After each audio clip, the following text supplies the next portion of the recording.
Aeroporti Suvarnabhumi, Tajland. Ky aeroport është tepër i rëndësishëm për Azinë Juglindore dhe porta kryesore ndërkombëtare për Tajlandën.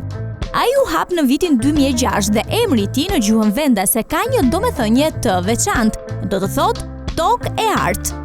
Në përbërjen e tij ka një ndërtesë të madhe qendrore tepër moderne, e cila shërben si terminal, pista të shumta, linjë hekurudhore të dedikuar, e cila çon në qendër të Bangkokut dhe një sistem të sofistikuar të transportit nëntoksor. Aeroporti ndërkombëtar i Kairos, Egjipt.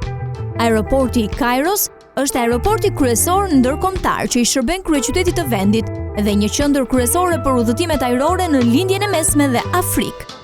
Hapja e tij zyrtare u realizua në vitin 1963, megjithse historia e fillimeve të projektit daton në vitet 1940, por me një plan zhvillimi shumë më modest. Ky aeroport ka terminale dhe pista të shumta, të konceptuara për të përballuar një vëllim në rritje të vazhdueshëm të trafikut ajror. Duke qenë i vendosur në Kairo, aeroporti është prezantimi i parë me Egjiptin, që shumë turist shohin kur mbërrin për të vizituar vende të lashta historike që ky vend ka për të ofruar.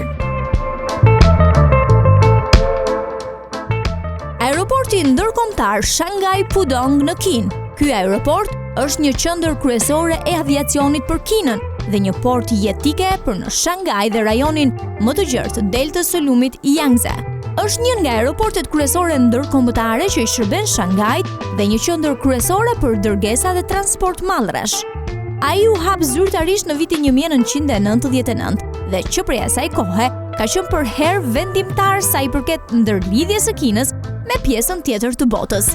Ajo është një qendër kryesore për China Eastern Airlines dhe Shanghai Airlines.